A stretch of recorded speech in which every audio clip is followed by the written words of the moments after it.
barış ve demokrasi için mücadele edenlere. Barış ve demokratik çözüm çağrımız sıradan bir siyasi hamle değil, stratejik bir adım ve tarihsel bir dönüm noktasıdır. Bu çağrıyla birlikte hem Türkiye'de hem de Orta Doğu genelinde savaşların ve yıkımların yerini barışa dayalı demokratik bir yaşamın alacağı yeni bir dönemin kapıları ardına kadar açılmıştır.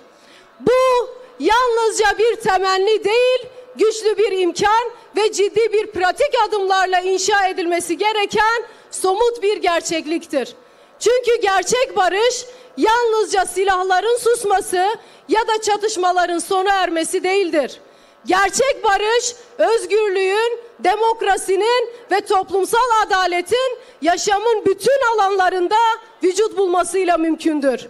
Bu toplumsal dönüşüm halklarımız için sadece bir hak değil, aynı zamanda önümüzdeki döneminde temel görevidir.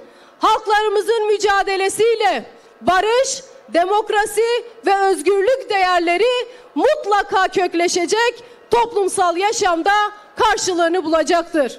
Artık bu ülke barışı ve demokratik yaşamı hem hakkı hem de görevi olarak görenlerin yurdu olacaktır. 1 Eylül vesilesiyle halklarımızı bu tarihi göreve sahip çıkmaya, barış ve özgürlük yürüyüşünü daha da büyütmeye çağırıyorum.